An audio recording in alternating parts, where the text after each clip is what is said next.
Pour vous, c'est quoi les critères en été lorsqu'il fait super chaud pour choisir une recette? Je sais pas vous, mais moi personnellement, il me faut une recette rapide à faire, facile à faire, qui soit bien évidemment délicieuse, qu'on puisse servir en extérieur, en terrasse, qu'on puisse déguster en famille, que ça plaise à beaucoup de monde, que ce soit froid surtout, pour pas que ça rapporte de la chaleur au corps lorsqu'il fait déjà hyper chaud dehors. Et il y a un gros point bonus si c'est une recette que je peux transporter avec moi dans une boîte hermétique pour pouvoir l'emmener en pique-nique, en randonnée, etc. Du coup, je viens à votre rescousse et aujourd'hui, je vous propose dans cette vidéo de découvrir 4 vidéos de salades à faire tout l'été qui sont absolument excellentes, faites avec des produits de saison. Vous allez voir, elles sont très savoureuses. Il y a toujours un petit twist qui fait que c'est différent d'une recette habituelle qu'on pourrait connaître. Par exemple, je vous propose une recette de salade de pommes de terre, mais vous allez voir, elle n'est clairement pas comme toutes les autres salades de pommes de terre. Je vous propose de déguster les aubergines différemment, puisque là, on va les déguster en salade, dans un plat froid, mais vous allez voir, c'est extrêmement savoureux. Pareil pour le taboulé, je vous propose une recette qui diffère de la recette qu'on retrouve dans tous les supermarchés en France, puisqu'on va faire un véritable taboulé libanais avec plein d'herbes fraîches. Et enfin, tout le monde connaît la tomate mozza, voire la mozza burrata.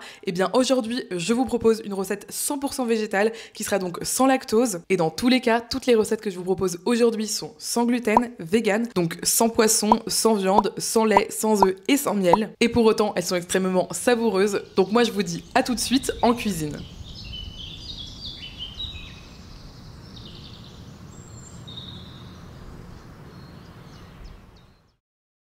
Alors pour la première recette, on va partir sur une recette de salade d'aubergine qui est tout bonnement excellente. Vous allez voir, elle est très simple à faire. Donc pour cela, vous prenez simplement des aubergines, vous coupez le pédoncule au bout et ensuite vous coupez vos aubergines en deux, donc dans le sens de la longueur. Et ça, vous le faites avec 3 à 4 aubergines en fonction de la taille de vos aubergines. Les miennes ne sont pas très grandes, je sais pas pourquoi, je n'arrive pas à trouver de grosses aubergines dans les magasins. Donc j'en prends 4, donc je les ai bien évidemment lavées puis essuyées. Et une fois que j'ai toutes mes aubergines qui sont coupées en deux comme ça, on va tout simplement les quadriller. Donc ça c'est vraiment parfait parce que ensuite on va faire une marinade et que l'objectif lorsqu'on fait une marinade c'est qu'elle soit bien imprégnée dans les légumes qu'on utilise. Et donc ici en faisant des petites entailles comme ça, des petits quadrillages, ça va nous permettre ça.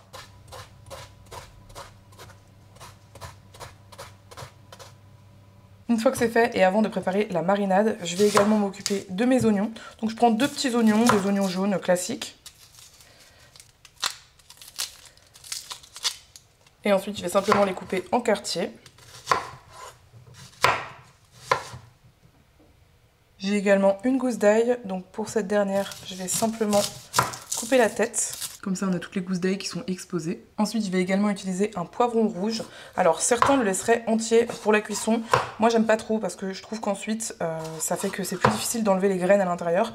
Donc, vous connaissez ma méthode, je vous l'ai montré dans une vidéo précédemment. Je viens tout simplement couper les joues du poivron. Ensuite, j'enlève les parties blanches. Ça, je peux le mettre directement au compost. Et je me retrouve avec des morceaux de poivron comme ça, qui n'ont aucun pépin. Donc, c'est vraiment très pratique de le découper de cette façon. Ensuite, je me munis d'une plaque qui va au four et je la recouvre de papier sulfurisé.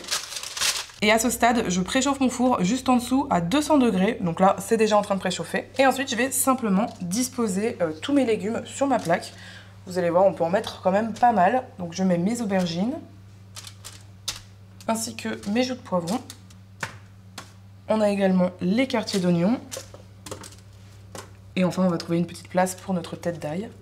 Voilà, juste ici. Pour la gousse d'ail, je mets tout simplement de l'huile dessus. Je vais faire pareil pour les poivrons. Et pour les aubergines, je vais faire une marinade toute spéciale. Ça, c'est vraiment le genre de mélange extra simple, mais qui fait toute la différence.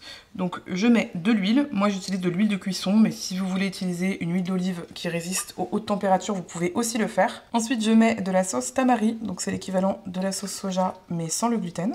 J'ajoute une cuillerée à café d'ail en poudre. Une petite cuillerée à café d'un mélange de curry.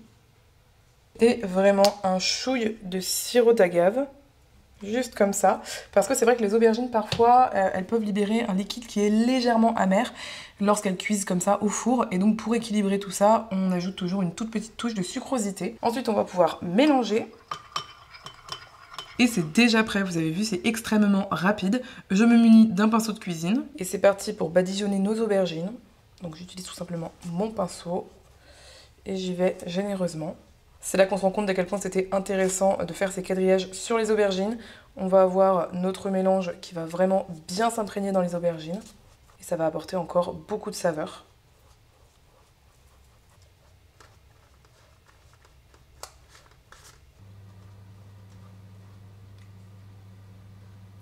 J'oublie pas de badigeonner aussi les oignons parce qu'on leur a pas encore mis d'huile. Hop. Ça va aussi leur donner beaucoup de saveur. On n'oublie pas de saler les légumes sur lesquels il n'y a pas de sauce tamari, les poivrons notamment. Et également notre tête d'ail.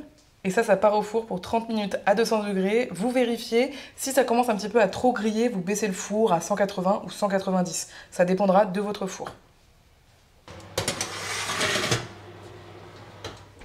Et ça y est, les aubergines, les poivrons, les oignons et l'ail sont cuits.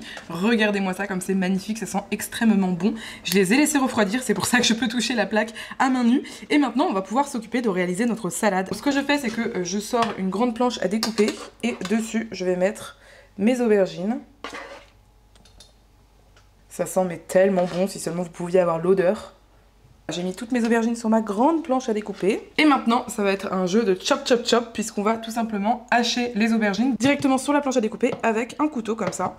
Donc moi, je passe comme ça et en fait, je vais passer plein de fois sur les aubergines pour en faire une sorte de petite bouillie, si je peux dire.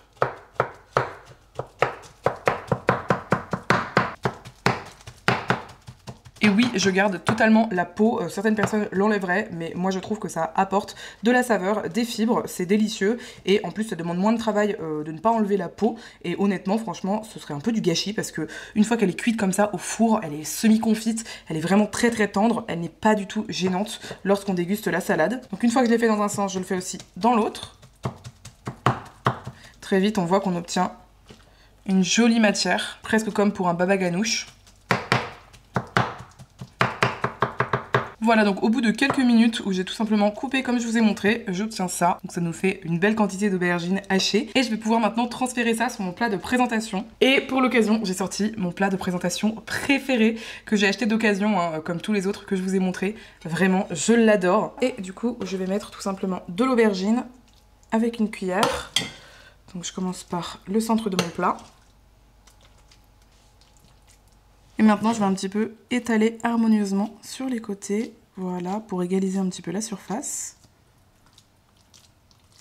On va également s'occuper de notre tête d'ail qu'on a fait confire. Regardez à quel point les gousses d'ail sont bien cuites et bien confites.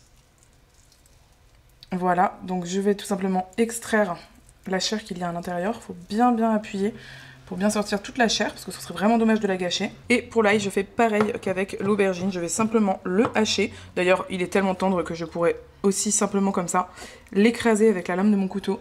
Regardez, ça fait vraiment une pâte d'ail à l'huile d'olive et au sel, un pur délice. Et ensuite, j'en ajoute par petites touches dans mes aubergines. Alors, j'y ai pas pensé, mais vous pouvez très bien, vous, à la maison, hacher en même temps le contenu de la gousse d'ail confite et les aubergines, comme ça, ce sera déjà tout bien mélangé. Mais si, comme moi, bah, vous oubliez, vous pouvez également faire comme ça. J'ai récupéré mes poivrons, et là, ce que je fais, c'est que je les coupe simplement en lanières au couteau.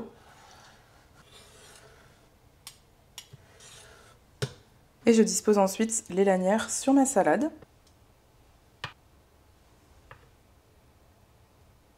Ensuite, vous vous souvenez des petits oignons qu'on a fait cuire au four. Regardez comme ils sont magnifiques.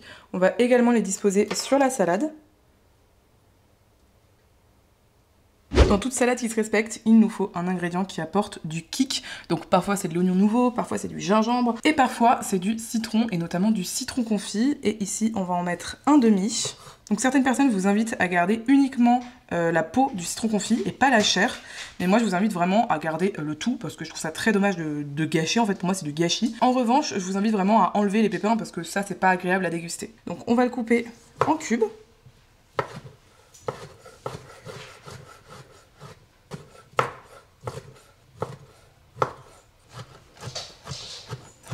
Finalement, j'ai coupé un citron confit entier parce que je pense que c'était nécessaire.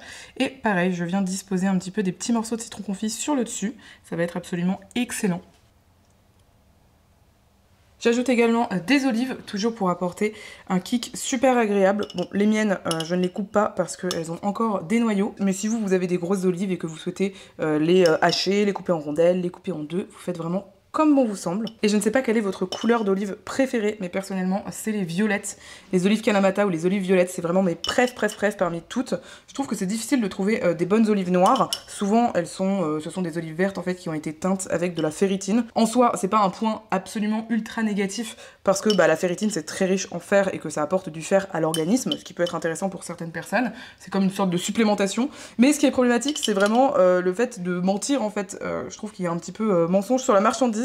Mais ouais, je suis trop curieuse de savoir si vous préférez les olives noires, les olives vertes ou les olives violettes. On va pouvoir préparer notre vinaigrette pour cette salade. Donc moi ce que je fais, c'est que j'utilise en fait le jus qu'il y a dans mon bocal de citron confit parce que ça remplace un petit peu le vinaigre. En tous les cas, c'est très agréablement parfumé forcément au citron. C'est assez salé également, ce qui me permet de ne pas rajouter de sel dans ma salade. Et je trouve vraiment que c'est un ingrédient exceptionnel. Donc je viens en mettre dans mon petit récipient ici où je vais faire ma vinaigrette.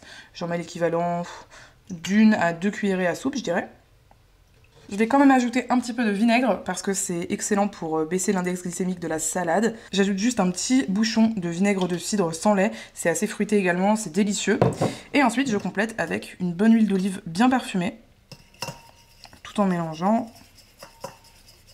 C'est vraiment une vinaigrette toute simple, mais avec beaucoup de saveur. Et je l'ajoute à la cuillère sur ma salade. Étant donné qu'on avait déjà cuit nos aubergines avec un petit peu de curry, je vais pas trop forcer sur les épices. En plus, on a déjà plein de saveurs. Néanmoins, je vais mettre une épice que j'aime beaucoup, qui s'appelle le sumac. Je sais pas si vous connaissez. C'est une épice, il me semble, d'origine libanaise, qui a un goût très acidulé. Je crois que ça vient d'un petit fruit, en fait, un petit fruit sauvage. Et c'est absolument excellent, en plus d'être très joli. Donc j'en ajoute, vous voyez, sur le dessus de la salade, mais j'en mets vraiment pas beaucoup, j'en mets juste un petit peu. Et c'est le moment d'ajouter mes herbes fraîches. Donc je commence avec de la menthe.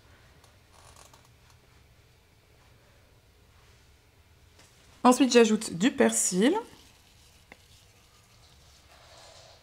Et enfin, j'ajoute de la coriandre. Je ne sais pas si vous aimez ça. De toute façon, pour cette salade, bien évidemment, vous mettez un petit peu les herbes qui vous font plaisir, encore une fois.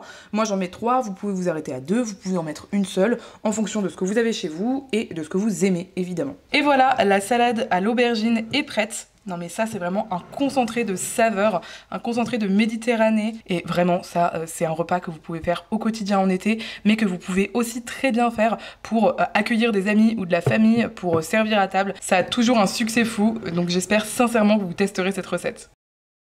Pour réussir à faire des bons petits plats en cuisine, il n'y a pas de secret, il faut de très bons ingrédients et beaucoup d'amour. Alors pour la partie amour, je vous laisserai gérer de votre côté. Et pour la partie ingrédients, notamment pour les ingrédients secs, si vous me suivez, vous le savez forcément, j'adore passer commande chez Coro. Coro, qu'est-ce que c'est? C'est une boutique alimentaire en ligne qui vous propose des milliers de références de produits, souvent en gros format et surtout pour un excellent rapport qualité-prix. Parmi les produits qu'on retrouve sur leur site, il y a toute la catégorie dite en vrac, c'est-à-dire qu'elle est en gros conditionnement, souvent 1 kg voire 2,5 kg. Donc là on va retrouver des oléagineux, des céréales, des légumineuses, également des fruits secs, des fruits lyophilisés. Il y a aussi des bocaux d'1 kg de pâtes d'oléagineux avec dans les ingrédients uniquement l'oléagineux en question, pas d'ajout de sel, de sucre ou d'huile. Vous pourrez aussi retrouver des produits ultra protéinés dont plein sont vegan. Pour tout vous dire, je passe commande tous les mois parce que je trouve des produits ultra protéinés et vegan que je ne trouve nulle part ailleurs. Je pense notamment aux Soja Krispies qui sont des sortes de céréales protéinées jusqu'à 77%. Il y a aussi leurs barres protéinées qui sont excellentes,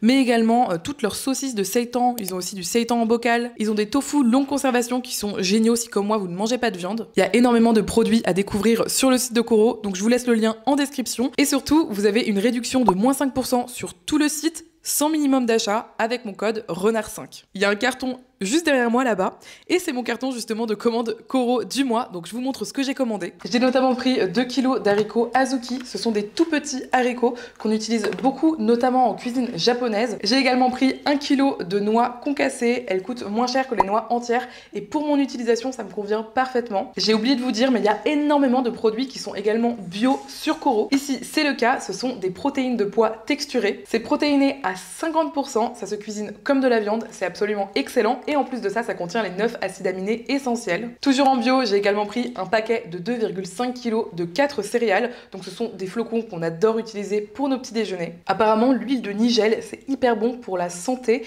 et également pour les cheveux, pour la peau, enfin ça a plein de propriétés. Et encore une fois, j'ai regardé sur internet là où je pouvais trouver le meilleur rapport qualité-prix et très clairement, Coro est ressorti puisque le litre coûtait seulement 27 €, alors que je l'avais vu à plus de 100 € sur d'autres boutiques, donc vraiment c'est une grosse réduction. Il y a aussi plein de produits pour la pâtisserie sur Coro, donc là j'ai pris des gousses de vanille. Ça m'arrive rarement d'en prendre parce que c'est un petit peu un produit de luxe, mais j'avais très envie de réaliser des liégeois à la vanille vegan, et pour ça je me suis dit que ce serait quand même très chouette d'avoir des gousses de vanille entières. Il y a aussi pas mal de boîtes de conserve à très bon prix sur Coro, donc moi j'aime beaucoup leur prendre leur lait de coco allégé. C'est 2 fois moins gras qu'un lait de coco normal, donc c'est beaucoup plus doux aussi pour la digestion, c'est comme moi vous avez parfois du mal à le digérer, et pour autant il a la même texture, donc c'est trop bien. Et enfin j'ai pris mes pépites de chocolat préférées que vous voyez dans littéralement toutes mes vidéos dans lesquelles j'utilise du chocolat. Ce sont des pépites de chocolat spéciales puisqu'elles n'ont pas de sucre ajouté. Elles sont au xylitol, et si comme moi vous êtes obligé pour des raisons de santé de faire un petit peu attention à votre consommation de sucre, je vous les conseille vraiment. Si ça vous a donné envie d'aller faire un tour sur le site de Coro pour découvrir toutes leurs références, je vous invite à cliquer sur le lien en bio et à utiliser mon code RENARD5 pour avoir moins 5%. Pour notre deuxième recette, on va commencer par réaliser un fromage végétal, et pas n'importe quel fromage. J'ai nommé le fromage de l'été, je pense, la mozzarella. C'est vraiment ma recette de mozzarella préférée, elle est extrêmement simple à faire, elle est très savoureuse et elle commence par du tofu soyeux. Donc pour ça, je vais commencer à le mettre dans ma casserole. Moi c'est une casserole qui a un revêtement qui n'est pas anti-adhésif, donc je pourrais mixer à l'intérieur, mais si vous avez une casserole vraiment classique avec un revêtement anti-adhésif, je vous invite vraiment à ne pas mixer directement dedans et plutôt à utiliser un autre récipient, à mixer et ensuite à transférer dans la casserole. À ça, j'ajoute une gousse d'ail que j'ai hachée. Également, je vais presser un peu de jus de citron. Le jus de citron ici, il va apporter cette acidité qu'on retrouve dans les produits laitiers en général, mais qu'on ne va pas du tout retrouver dans le tofu. Donc c'est super intéressant pour les recettes véganes comme ça de mettre un petit peu de jus de citron. Cette fois-ci, pour apporter une saveur fromagère, je mets de la levure maltée. Alors la levure maltée contient du gluten vu qu'il y a du malt, mais chez vous, vous pouvez très bien utiliser de la levure nutritionnelle qui se trouve également dans les magasins très facilement. Mais si vous n'avez pas de problème avec le gluten et que vous souhaitez trouver une bonne levure maltée, je vous conseille vraiment celle de chez Coro. Ensuite, j'ajoute un petit peu de lait de soja. Vous pouvez utiliser du lait de cajou, du lait d'avoine, un peu ce que vous voulez, tant que ce n'est pas sucré. Évidemment, on n'oublie pas de saler. Et si vous avez chez vous du miso blond ou du miso blanc, je vous conseille vraiment de l'utiliser. Ça ira super bien dans cette recette. Moi, malheureusement, j'en ai pas en ce moment chez moi. Mais vous pouvez en mettre une cuillerée à café. Ça apporte de l'umami, ça donne un côté salé, mais qui rappelle vraiment le fromage. Et sinon, l'ingrédient principal ici, c'est la fécule de tapioca. Vous allez me dire, mais pourquoi la fécule de tapioca, c'est un ingrédient essentiel? Eh bien tout simplement parce que c'est une fécule particulière qui est très liante et qui va nous permettre d'obtenir un résultat filant, vraiment comme sur un fromage classique. Et donc pareil, si vous cherchez où acheter de la fécule de tapioca, je vous mettrai un lien en description. Et c'est le moment de mixer tout ça. Donc comme dit, moi je le fais directement dans ma casserole avec mon mixeur plongeant. Mais si chez vous, vous avez uniquement un blender ou un petit mixeur Lama S, vous pouvez très bien le faire dedans et ensuite l'ajouter dans la casserole. Donc c'est parti, je mixe.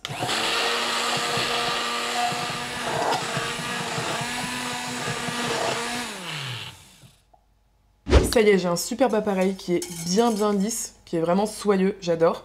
Donc j'allume le feu sous ma casserole, je mets à feu moyen fort quand même, parce qu'il faut que ça chauffe, et je vais mélanger constamment avec mon fouet, vraiment comme pour une béchamel. Et l'objectif, ça va vraiment être que ça épaississe comme une béchamel. Vous allez voir, ça va faire même des filaments, vraiment comme s'il y avait du fromage fondu dans la casserole. Et ne vous inquiétez pas, au début, ça prend un peu de temps, comme la béchamel en fait. C'est-à-dire qu'on a l'impression que ça ne cuit pas, et tout à coup, ça cuit et ça prend. Et dans ces cas-là, il faut éteindre le feu et continuer à mélanger jusqu'à ce que ça refroidisse légèrement. Pour être sûr de bien mélanger et de pas laisser un coin dans la casserole auquel on ne toucherait pas avec le fouet, l'astuce idéale, c'est de faire un 8 dans la casserole. Alors la mienne est un peu petite, donc ça se voit pas trop, mais vous faites un 8 d'abord comme ça, et ensuite vous faites dans l'autre sens.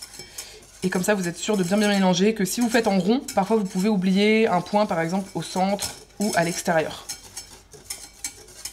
Et ça y est, ma mozzarella est prise. On voit vraiment que ça forme un vrai ruban, c'est presque collant en fait. Et donc maintenant, on va lui faire prendre sa forme normale, c'est-à-dire une forme de boule solide. Et pour ça, je vais vous montrer tout de suite comment faire. Vous allez voir, c'est très simple. Pour ça, je me munis de 2 récipients. Vous prenez ce que vous voulez. En général, je conseille plutôt des petits bols, puisqu'on va faire 2 boules de mozzarella. Et ensuite, ce que je vous conseille de faire, alors vous pourriez peut-être huiler généreusement vos petits bols si vous ne souhaitez pas faire cette méthode. Mais moi, je vais faire cette méthode, c'est celle d'utiliser du papier film. Je vais recouper au milieu. Et ensuite, tac, je vais pouvoir, avec mes mains, bien mettre le papier film dans le fond du bol. Et ensuite, je vais pouvoir verser ma mozzarella qui a tiédi. Est-ce que vous voyez à quel point c'est filant? C'est assez incroyable. Et ensuite, je referme comme un petit baluchon mon papier film, comme ceci. Hop. Et là, j'ai ma première mozzarella qui est prête. En plus, du coup, ça fait une sorte de moulage très très sympa, assez traditionnel et artisanal. Ce qui est le cas, hein, puisqu'on est en train de faire du fromage de façon totalement artisanale. Donc j'ai donné sa forme aux deux mozzarella. Maintenant, je vais les laisser refroidir et les placer au réfrigérateur pour idéalement au moins 2 heures, le temps que la mozzarella se raffermisse. Ça y est, la mozzarella est prise au frigo. Donc je vais pouvoir la démouler. Pour ça, je la mets sur une assiette. Donc je l'ouvre un petit peu sur le dessus, comme ça. Hop. Et ensuite, je peux retourner la mozza sur mon assiette. Ce qui est bien, c'est que le papier s'enlève très très facilement. Et là, félicitations, puisqu'on a réalisé une boule de mozzarella végétale faite maison. J'huile à nouveau très légèrement mon couteau. C'est totalement facultatif, mais comme ça au moins on est sûr que ça se passe bien. Faites bien évidemment attention à ne pas vous couper.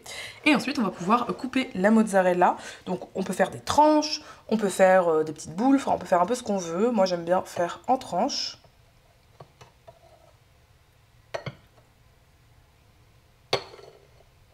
Et une fois que c'est fait, on va pouvoir passer au montage de notre salade. J'ai pris des jolies tomates de saison et je vais pouvoir les couper en tranches. Et j'ai pris plusieurs couleurs pour faire plusieurs couleurs dans l'assiette. Mais bon, voilà, ça c'est vraiment facultatif, bien évidemment. On passe au montage. Donc moi, ce que j'aime bien faire, c'est d'alterner les tranches de tomates dans le fond de l'assiette. Ensuite, j'ajoute les morceaux de mozzarella vegan.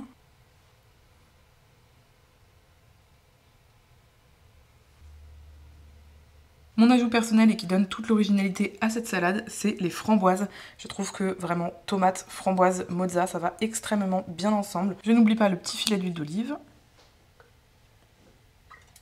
Évidemment la pincée de sel qui va bien, surtout pour les tomates. J'utilise un velours balsamique de framboise que j'aime énormément, mais tout velours balsamique fera très bien l'affaire, même du vinaigre balsamique. Et enfin, pour parfaire l'assiette, autant visuellement que gustativement, j'ajoute des petites feuilles de basilic. Et voilà, notre salade tomate mozza est fin prête. La mozza est assez tendre, donc ça fait même penser un petit peu à un cœur crémeux de burrata, ce qui est très très sympathique. L'ajout des framboises, je vous conseille vraiment d'essayer si vous aimez bien le côté un petit peu sucré-salé, ou en tous les cas lorsqu'on ajoute un fruit dans une salade. Franchement, vous allez voir, la mozza, elle est excellente. J'espère vraiment que vous allez apprécier cette recette. Pour notre troisième recette, on va faire l'une de mes recettes préférées. Et vous l'aurez peut-être deviné à ce stade, mais on va préparer une salade de pommes de terre à ma façon. Donc elle est totalement végane et pour autant elle est très très gourmande, vous allez voir. Donc je commence par mettre mes pommes de terre lavées dans ma casserole. Moi c'est une cocotte minute, ce qui va me faire gagner pas mal de temps sur la cuisson. Et ensuite je verse de l'eau bouillante. Vous pouvez très bien démarrer à eau froide. D'ailleurs, c'est en général ce qui est conseillé pour les pommes de terre. Mais je dois vous avouer que j'ai jamais vu de problématique à utiliser de l'eau bouillante. Donc après, vous faites vraiment comme vous voulez à la maison. Et vous l'avez vu, j'ai décidé de garder la peau de mes pommes de terre. Et ce pour plusieurs raisons. Mais les principales, c'est déjà parce que ça me fait gagner beaucoup de temps. Ensuite, parce que mes pommes de terre sont bio, donc il n'y a aucun souci à manger la peau. Et dernièrement, et peut-être le plus important, c'est tout simplement parce que en gardant la peau des pommes de terre, on garde plus de fibres. Et ça permet de baisser l'index glycémique d'une recette, notamment d'une recette du coup à base de pommes de terre cuites. Donc je sale généreusement mon eau. Ensuite, je ferme tout simplement ma cocotte minute. Et dans mon cas, eh bien, je vais la mettre sous pression. Et une fois qu'elle sera sous pression, j'aurai besoin de seulement 5, allez, grand max 7 minutes de cuisson. Ensuite, je pourrai éteindre, attendre que la pression redescende totalement. Et mes pommes de terre seront totalement cuites à cœur. Donc c'est vraiment très très intéressant comme mode de cuisson. Je mets la vidéo dans laquelle je vous avais parlé plus en détail de cette cocotte dans le petit i si vous voulez la regarder. Et je vous mets également le lien de ma cocotte en description pour les personnes que ça pourrait intéresser. Maintenant, je vous montre comment je fais ma fameuse mayonnaise allégée et riche en protéines. Et l'ingrédient principal, c'est vraiment un ingrédient que je trouve magique en cuisine, c'est tout simplement le tofu soyeux. Donc je mets mon tofu tofu soyeux dans un récipient haut dans lequel je vais pouvoir ensuite mixer avec un mixeur plongeant. Ensuite j'ajoute l'équivalent d'une cuillerée à café de moutarde. Alors moi j'utilise de la moutarde qui est plutôt forte. J'ajoute une gousse d'ail. Elle est hachée.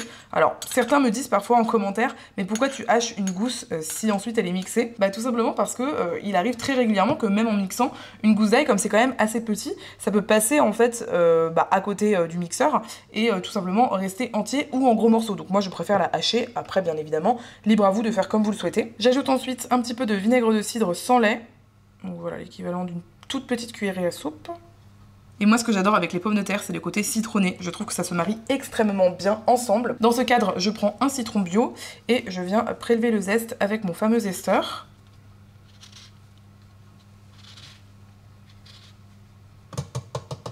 Et une fois qu'on a utilisé les zestes, on va également pouvoir prélever le jus. Et je l'ajoute. Pour équilibrer l'acidité du jus de citron, j'ajoute encore une fois vraiment un chouille de sirop d'agave. C'est l'équivalent d'un quart de cuillerée à café, je pense. Mais comme d'habitude, si vous le souhaitez, vous pouvez l'omettre. Ensuite, j'aime bien poivrer. Je n'oublie pas de saler, mais pas trop, parce que le citron, ça rehausse les saveurs, tout comme le sel. Donc en général, lorsque vous mettez du citron dans un plat salé, vous n'aurez pas autant besoin de saler. Et là, ce que je vais faire, c'est que je vais mixer tout simplement en allant de haut en bas et de bas en haut, comme ça, avec mon mixeur plongeant. Et en même temps que je vais faire ça, je vais verser un petit peu, un filet en fait, d'huile. Donc moi, j'utilise de l'huile de cuisson, elle marche très très bien pour la mayonnaise. Celle qui fonctionne le moins bien, c'est en général l'huile d'olive. Elle est assez visqueuse et ça fonctionne pas extrêmement bien pour monter une mayonnaise. Ce qui fait que c'est une recette qui contient de l'huile, mais qui va en contenir extrêmement moins que dans une recette traditionnelle, tout en étant extrêmement gourmande et en plus, comme dit, protéinée.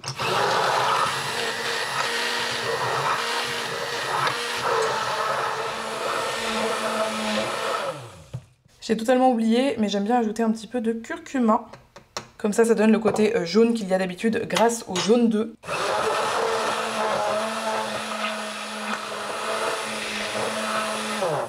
Et voilà comment on obtient une super mayonnaise allégée. Vraiment, elle est excellente. Et avec nos pommes de terre pour la salade de pommes de terre, ça ira hyper bien. Je vous conseille trop de tester cette recette. Et plus vous mettrez d'huile, plus elle sera ferme. Hein. C'est assez logique. Moi, voilà, elle n'est pas hyper ferme parce que j'ai pas voulu mettre beaucoup d'huile. Mais vous faites vraiment comme vous le souhaitez à la maison. Pour la suite de notre recette, on va prendre un poivron rouge. Ça tombe bien, c'est la saison, donc autant en profiter. Et celui-là, cette fois-ci, on va le hacher. Enfin, on va plutôt le couper en petits cubes. Et pour cela, comme je vous l'expliquais dans une précédente vidéo, je vous conseille vraiment de vous mettre de ce côté-là, le côté, vous savez, intérieur et un petit peu rugueux du poivron, et pas ce côté-là, parce que ce côté-là, il est tellement lisse que si votre couteau n'est pas assez aiguisé, il peut vous glisser sur les doigts. Donc, ce que je fais, c'est que je coupe des lanières. Ensuite, je les tourne de l'autre côté. Avec le dos de mon couteau, j'égalise la hauteur à laquelle ils sont. Et là, je coupe à nouveau. Et de cette façon, j'obtiens des petits cubes de poivron et c'est exactement ce qu'on cherche. Je vais faire ça avec tout le poivron. Ensuite, j'utilise également un oignon cébette et on va garder à la fois les verts et à la fois les blancs.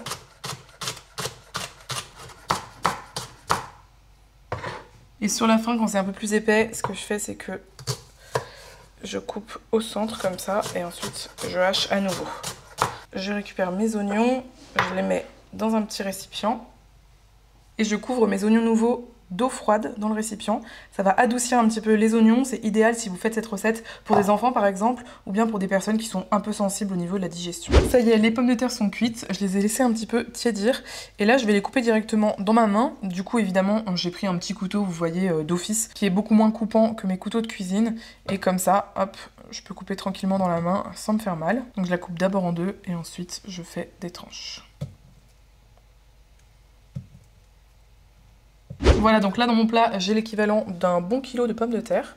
J'ajoute ensuite mes poivrons en dés. Ça vraiment, c'est une salade de pommes de terre que j'adore. Erwan l'adore également. Je trouve qu'elle est vraiment différente des autres. Et en même temps, c'est un pur délice, un pur régal. J'ajoute ensuite mes oignons nouveaux, dont j'ai enlevé l'eau évidemment. Je voulais vous montrer la texture de la mayonnaise après avoir reposé au frais. Regardez, elle se tient mieux. C'est totalement facultatif évidemment, c'est juste pour des questions de présentation, mais on peut très bien le faire avec une cuillerée à soupe et tout simplement mettre des petites cuillères comme ça de mayonnaise. Mais moi du coup j'ai eu envie de le mettre hop dans un biberon, j'appelle ça un biberon. Et comme ça me permet de mettre hop de la mayonnaise seulement à certains endroits. Mais lorsqu'on va se servir du coup, chaque personne aura son lot de mayonnaise.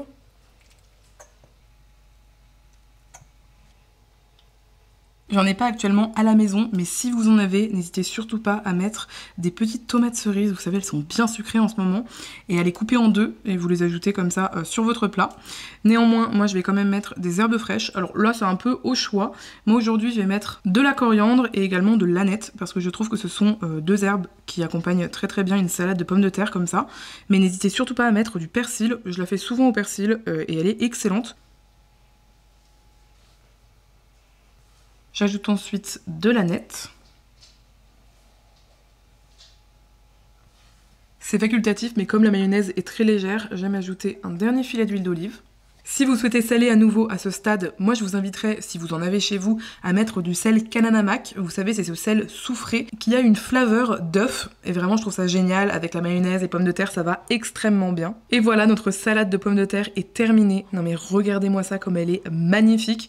Est-ce que c'est pas la classe, franchement, d'amener une telle salade de pommes de terre sur la table? Ce que je fais, c'est que je sers le reste de la mayonnaise dans un joli contenant à côté, avec une cuillère. Et comme ça, les personnes peuvent se resservir en mayonnaise végane au fur et à mesure qu'elles dégustent leur plat, ce qui permet à chacun, chacune de gérer un petit peu la dose de sauce, donc je trouve ça très très chouette. Je suis certaine que vous allez vous régaler avec cette salade de pommes de terre et j'ai trop hâte de lire vos retours sur cette recette.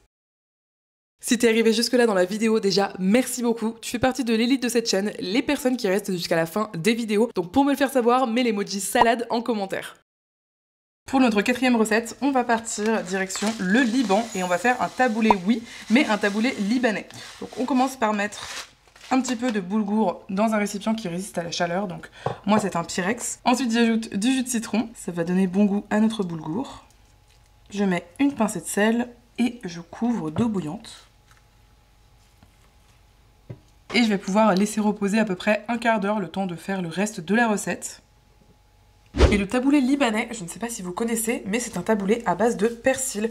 Donc vraiment, il n'y a pas du tout de semoule comme dans le taboulé à la française. C'est vraiment un taboulé qui est presque totalement vert et dont la base, c'est vraiment le persil. Et alors, je sais que ça va paraître étonnant si on n'a jamais goûté. On peut se dire, mais du persil comme ça en salade, ça va pas être bon. En fait, le persil, ça se mange en assaisonnement en petite quantité. Et en fait, pas du tout. C'est absolument excellent au contraire. Et le persil, il faut savoir que c'est un super aliment. C'est extrêmement riche en vitamine C. Je crois qu'il y a également du fer. Il doit y avoir encore plein d'autres vitamines, mais c'est vraiment très bon pour la santé, donc faut surtout pas hésiter. Et du coup, vous l'avez vu, ce que je fais, c'est que sur un gros bouquet comme ça, j'essaye un petit peu, en fait, de couper un petit peu les feuilles, mais de pas récupérer trop de tiges. Et ensuite, ce que je fais, c'est que je prends un petit peu de temps pour trier. Lorsque je vois des grosses tiges, eh bien, je les prends, j'enlève les feuilles qu'il y a au bout, et je mets de côté les tiges.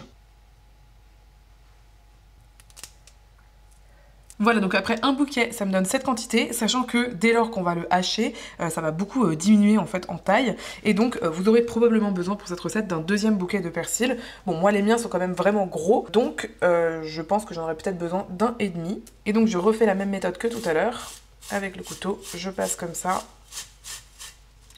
Normalement au bout, je peux couper. Voilà, donc j'ai une très très belle quantité de persil et je vais pouvoir tout simplement hacher le persil. Donc ça prend quelques minutes, hein. Vous repassez plusieurs fois en fait sur votre botte de persil. Et petit à petit, vous allez voir, vous allez avoir du persil qui est bien haché. Il faut vraiment qu'il soit haché bien finement.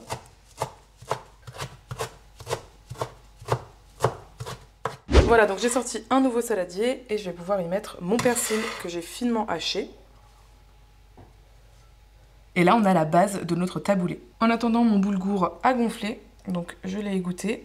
Ensuite, il nous faut des tomates. Et là, pour le coup, je vous invite à prendre vraiment des tomates classiques comme ça, en grappe. Ou en tous les cas, des tomates qui sont fermes, qui vont pouvoir se tenir lorsqu'on les coupe. Et ensuite, on va tout simplement les couper en dés.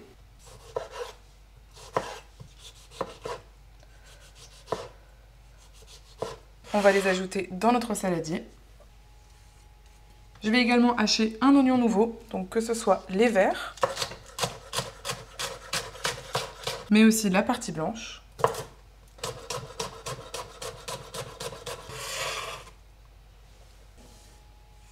Dans le taboulé libanais, il y a également de la menthe, dans le taboulé français aussi, je crois d'ailleurs. Et on va tout simplement faire comme tout à l'heure, c'est-à-dire qu'on va équeuter la menthe, on va enlever toutes les tiges, et ces tiges-là, on ne les garde pas. Pour la menthe, pour la hacher efficacement, ce que je vous conseille de faire, c'est de faire une sorte de tas, comme ça, hop, où vous allez prendre toutes les feuilles de menthe, un petit peu les appuyer ensemble, et les garder en un ballotin, comme ça. Ce ballotin, eh bien, vous pourrez le hacher très facilement. Et je l'ajoute. C'est le moment où je fais une entorse au taboulé vraiment traditionnel libanais dans lequel il n'y a pas de grenade. Mais moi, j'ai très envie d'en mettre et je pense que ça va ajouter une saveur extraordinaire. Je coupe ma grenade et je vais pouvoir récupérer tranquillement les grains. Et ensuite, pour la grenade, je sais qu'il y a énormément de méthodes différentes. Mais moi, ce que je fais, c'est que voilà, je viens séparer un petit peu. Comme ça se fait naturellement, parce qu'il y a des opercules, il y a des sortes de grappes en fait, de grains. Et ensuite, je viens récupérer ces grappes à la main. Voilà. Et une fois que j'ai ça dans la main, j'enlève en fait tous les grains. Et je récupère seulement la partie blanche qu'il y a au milieu. Et comme ça, j'ai une poignée de grains de grenade et la partie blanche que je peux mettre au compost.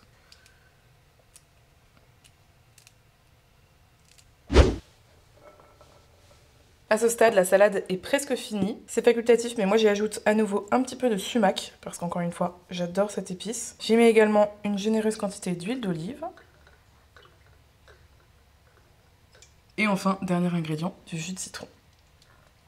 Et voilà, le taboulé vert libanais est fin prêt, donc on peut tout simplement le mélanger. Ensuite, vous pouvez bien évidemment le saler, le poivrer à votre guise. Et vraiment, dans un taboulé libanais, il faut qu'il y ait un tout petit peu de céréales, mais beaucoup de persil.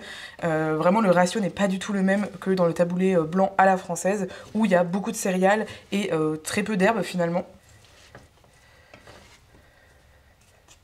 Et voilà, c'est magnifique, ça c'est vraiment une recette parfaite pour tous vos repas lorsqu'il fait très chaud comme en ce moment, pour vos pique-niques, même si vous faites des randonnées par exemple et que vous voulez prendre ça dans une boîte hermétique, vraiment c'est top top top, c'est excellent. Et vous allez voir, le goût du persil est absolument délicieux dans cette recette. Ça n'a pas du tout un goût trop fort comme on pourrait le penser, bien au contraire. Dis-moi tout de suite en commentaire quelle est ta recette préférée parmi les 4 recettes de salade que je t'ai proposées aujourd'hui. Franchement, pour moi, c'est hyper dur de choisir tellement elles sont toutes excellentes. Du coup, je suis trop curieuse de lire vos réponses et vos petits argumentaires. Sache que j'ai fait des dizaines et des dizaines de vidéos de recettes sur cette chaîne. Elles sont toutes dans le même style que celle-ci. Du coup, si t'as aimé cette vidéo, t'aimeras forcément les autres. Donc, je te laisse aller regarder sur ma chaîne. J'ai même fait des playlists pour que tu puisses t'y retrouver très facilement. Si la vidéo t'a plu, tu sais comment faire pour me le dire. Un pouce en l'air, un abonnement ou un commentaire. Tu peux même cliquer sur la petite flèche de partage, même si tu ne partages pas derrière. Ça donne des informations à l'algorithme, comme quoi ma vidéo est vraiment intéressante, donc merci beaucoup aux personnes qui le feront. Je te dis à tout de suite sur une autre vidéo de la chaîne, et d'ici là, je te dis à très bientôt!